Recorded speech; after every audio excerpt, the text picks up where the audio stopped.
to know if you found real connection or potentially maybe even love on the dance floor. Well, let me give you some pointers.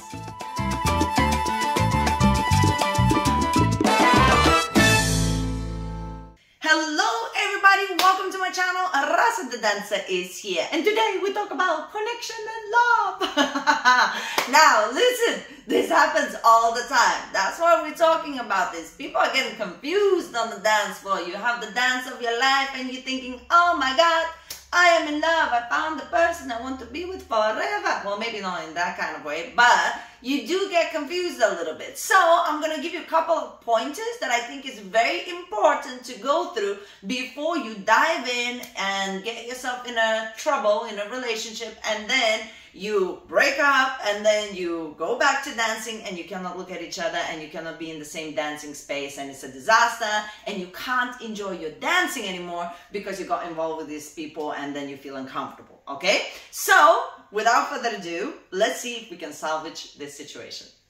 Now, point number one, make sure that you have a second dance before you get all worked up with that person. Minimum a second dance, maybe a third and a fourth before you really believe the chemistry. So let me break it down to you. This happened to me many times. I speak from experience, okay? And I know I'm not on my own. I talk with people all around the world in dancing congresses, blah, blah, blah. So you dance with somebody and then you get that dance, you know, the dance that just the stars align and you get those shivers and butterflies and it's just like a perfect connection and you're looking in each other's eyes and you're like, oh my God, we are so connected. Then, if you dance with them again, the second time, 90% of the time, it's just not the same. You might still enjoy it. It might still be really great, but it's not going to be the same. Leave it and dance with them third or fourth time is different. It just is majority of the time.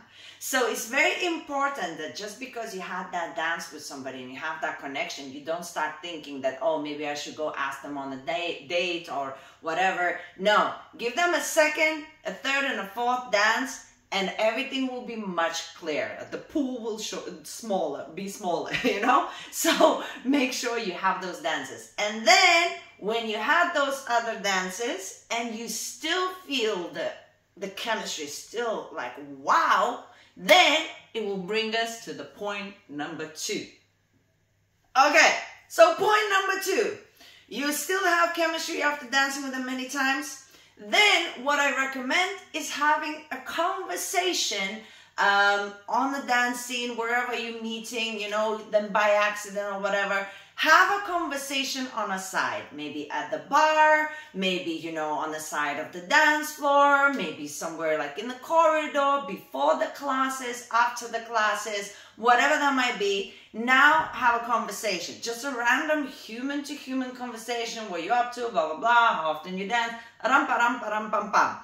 Now, this is again a huge step before you go and ask somebody out, okay? Before you make them perfectly clear that you're interested. Usually, dancing with somebody, you get that chemistry, but then the person starts talking, you're like, actually, no thank you. Yes? Come on, we're speaking truth here. So the second point is to make sure you have a conversation with that person a few times, but like a normal conversation, and not at the bar when you're drinking heavily and everything they say goes, no, yes. Make sure you know, if you have a cocktail, it's fine, but not like 2 or 3 or, hey, how about we do shots? Not that kind of conversation. A normal conversation where you're trying to make sentences and you actually enjoy what other sentences have been responded to you, right? So that's my point number two. Believe it or not, after that, we have a point number three. All right, so you dance with them and you're in your feels. Then you have a normal, nice, quite lengthy conversation. You're like, I really enjoyed talking to this person. All right, it seems like a good idea to start, you know, something a little bit more. Wrong. The third point that you need to do is make sure that you're out with that person, not on a date, but in some sort of environment, just as friends. So what you need to do is, whether if you have some dancing friends and you have like a a dinner somewhere, guys, before going out or something, or maybe you have like a salsa party, house party or whatever, you invite that person. Or if none of this is possible, maybe you invite them just to have dinner before going out dancing. Nothing mentioning of a date. No kissing, no like, definitely no sex, okay? Literally just hanging out, like, oh, I really enjoy having conversation. Let's continue this conversation over dinner before going out dancing or whatever. And just keep it super casual. Now, why is this important not to say it's a date? Because you're not going on a date, you're just getting to know somebody as a person. It is important because it's another opportunity for you to spend time together to really feel like, okay, I'm definitely interested in that person. Yes? Now, when you have that, then if you proceed into the dating and other things, it is more likely you actually already, got to know a little bit about that person, and you're not just jumping in because you had connection on the dance floor. Now, when you jump in, I'm not saying it's wrong, but what it does create is those uncomfortable moments.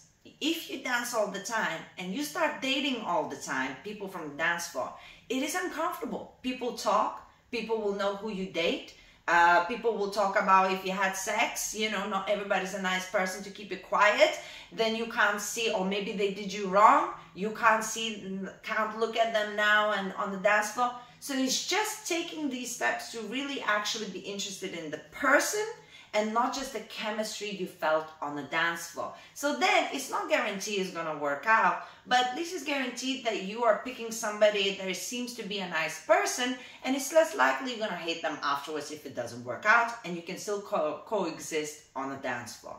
So those are my 3 tips for you. Thank you guys for watching. As I say, I've been through this myself, and now I know how to recognize things to not get myself in trouble, okay? So I really hope these tips help you out. Let me know if you know exactly what I'm talking about. Leave me a comment if you've been in a situationship and you're like, I should not do this dating situation on the dance floor. I should be more careful. Let me know. I know a lot of couples actually got married and they met in the dancing world. So it really does, it depends, right? But let me know in the comments your stories. And if you want to know more about kind of relationships and dating on the dance floor, make sure you watch these videos, subscribe to my channel, show me some love, and I will see you very soon. Mwah!